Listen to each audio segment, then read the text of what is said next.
Hi, this is Patrick, Charlie, and Matt, and we're going to talk about Keynesian Short Run Economic Theory. To begin, the classical theory of thought was rooted in the concept of laissez-faire and the idea of free market. It's considered freshwater because they believe that you are not to intervene with the economy. They believe that individuals will act according to their own self-interest, and economic resources are allocated accordingly, and economic fluctuations are natural and figure themselves out. In comparison, the Keynesians says they believe that's a bit more complicated than that. This was discovered during the Great Depression, where unemployment was up to 25% over an extended period of time, and GDP was down about 25% as well. They're considered saltwater. They believe that intervention is the answer to fixing some of these issues.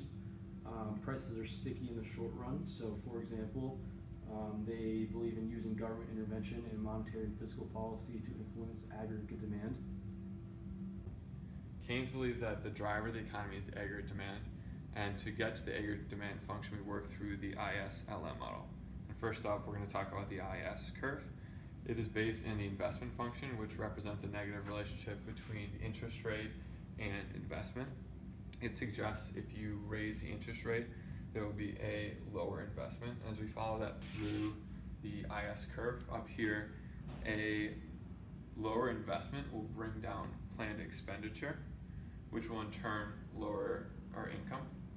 And then down here in the IS curve, this summarizes the changes we've just talked about. So a higher real interest rate will result in a lower income or output. The second half of the IS-LM model is the LM model, and it suggests that if our income increases, that our demand for money will increase, and this is represented by an outward shift of the liquidity curve here.